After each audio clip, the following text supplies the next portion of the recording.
Welcome to Bible Basics for Students. This is a short video to give you some tips and tools about the big book called the Bible.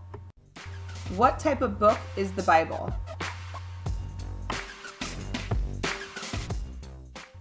The Bible is considered a sacred text.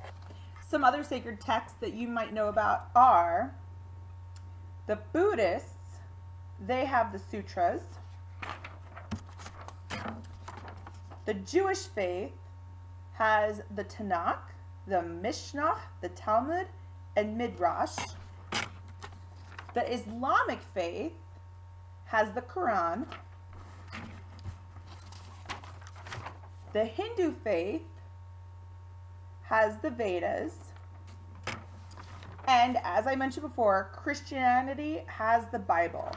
The Bible can also be considered a reference book, but it doesn't fall into any of the other categories of literature that we're used to. Some of it's fiction, some of it's nonfiction. It's not necessarily a story, but it is considered a sacred text. It's a book that many people hold value, and it is the foundation of the Christian faith. How is the Bible divided? The Bible is a library of 66 books. It was written by 44 authors over a period of 1,500 years. The Bible has two main parts. You have the Old Testament and the New Testament. The Old Testament has 39 books, and they were written between 1400 and 400 BC. And the New Testament has 27 books. That was written between 50 and 100 AD. So the Bible was pretty much finished about 2,000 years ago.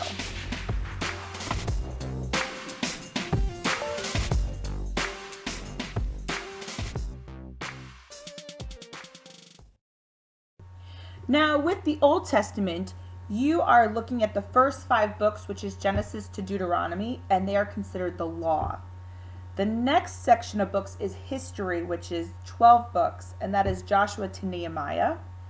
Then you have poetry or wisdom, which are 5 books, and that goes from Job to Song of Solomon. And the last part of the Old Testament is considered prophecy. There's 17 books that are split between major and minor prophets.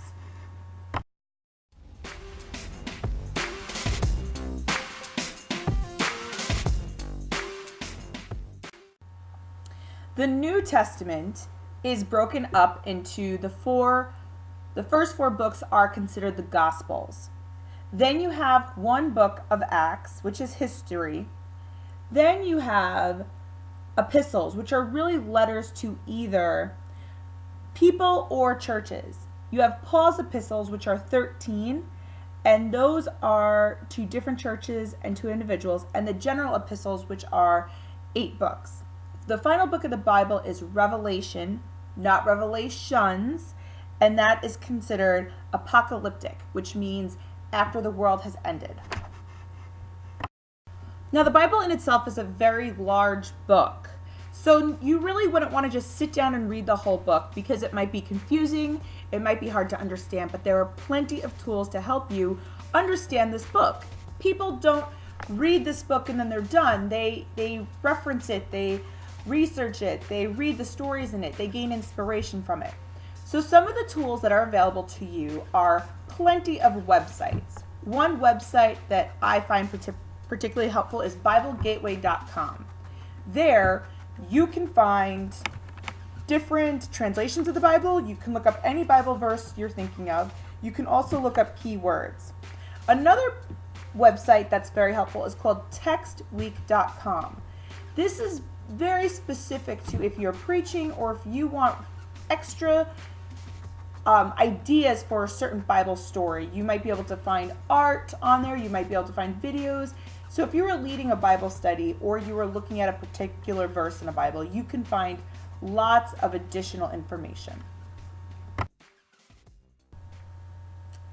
So one of the other areas that you need to understand is the Bible has many translations.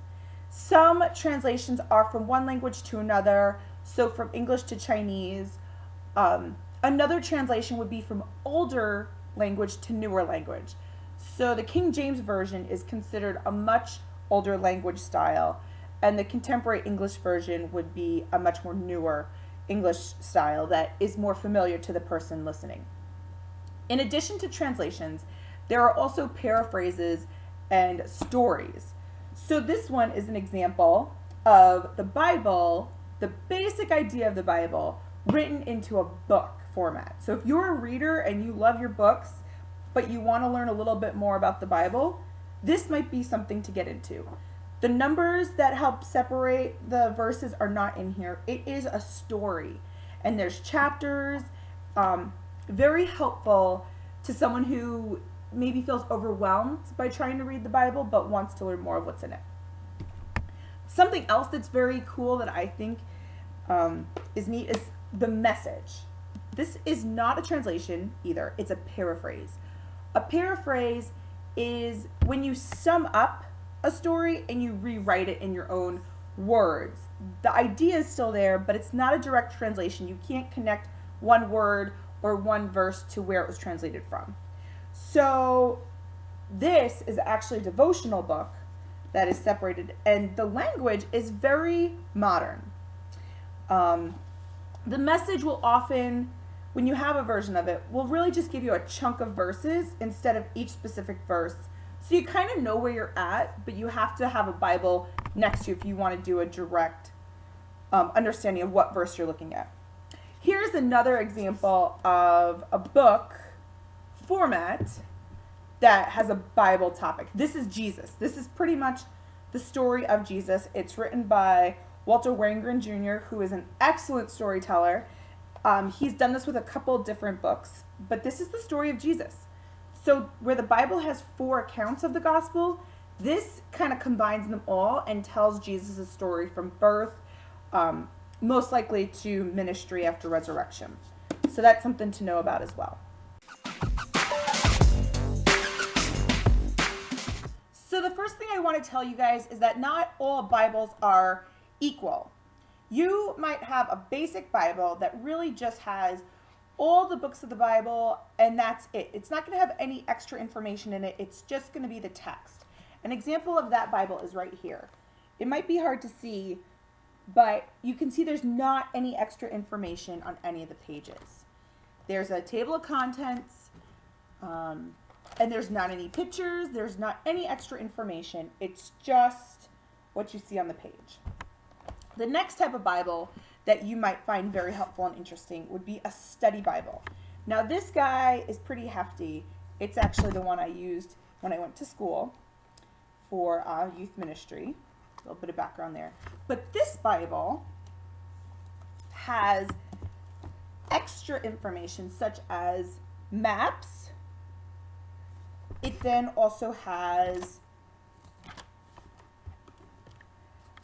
in the middle, I'm going to try to get a good close-up for you. You might be able to see these references. What that is that tells you other places in the Bible where you can find a similar word or a similar concept. A lot of times the Bible references itself, but we don't always realize that unless we have these reference tabs in the middle. Another thing that this study Bible has in the back is something called a concordance. And you'll hear about the concordance a little bit later. But you can pretty much look up any word. See, let's see.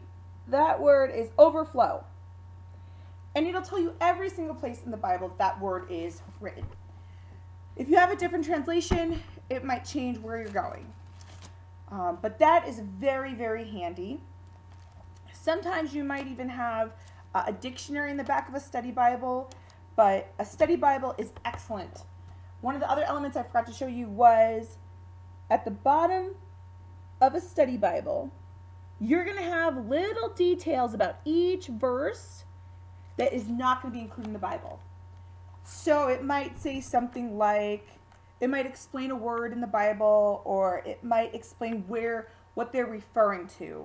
A very common footnote that you'd find is a talent or a measure, a shekel, and it's going to explain that this is a unit of currency. So study Bible is very helpful, and if you are getting serious about learning this awesome book, you definitely want to get a study Bible.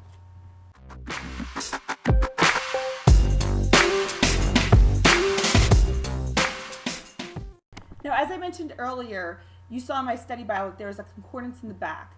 Here I have a separate little concordance that gives you a word, and you could see wherever it is in the Bible. The Bible is a huge book, so no one would expect you to know exactly where every place that it says bird is in the Bible, or every place it says God in the Bible. So that's why a concordance is handy. So for example, I'm going to look up the word mountain, and there's over about 10 places where the Bible talks about the mountain. It says he removes the mountain, that's in Job. Mountain shall depart, that's Isaiah 54. Now the one thing about a concordance is that you're not going to get the full verse. So if you have a verse in mind that mentions a mountain, you might have to look up all the references to figure out exactly what you were thinking in your head. So that's a concordance.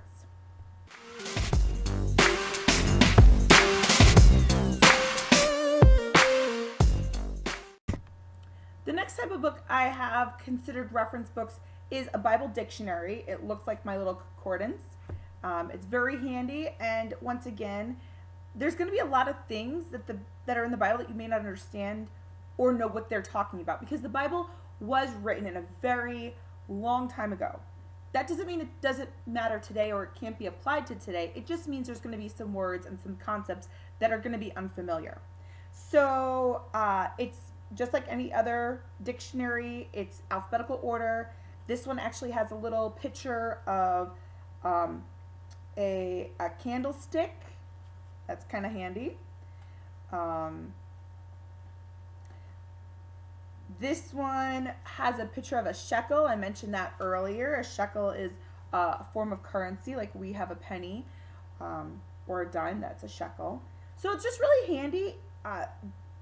The thing I've always learned about the Bible is the more you learn, the more questions you actually wind up having. It's kind of a fascinating journey.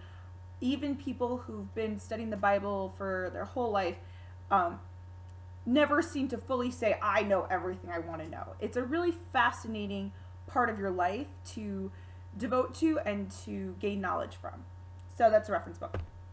Another one that is very cool is Where to Find It in the Bible. Very similar to a concordance, a little bit more user-friendly, and it might give more concepts, not just the words. So, for example, leadership. Well, the word leadership most likely isn't actually in the Bible at all. However, this particular book has plenty of places where leadership is referenced. The leadership of kings, the leadership of queens, the leadership of Jesus, leaders in general. So this is going to be more of your concepts. And maybe you want to lead a Bible study on leadership. Well, this would be a good book to have. So, Where to Find It in the Bible, A through Z. So that's just an example of reference books. There's plenty of reference books available. But just find one that works for you.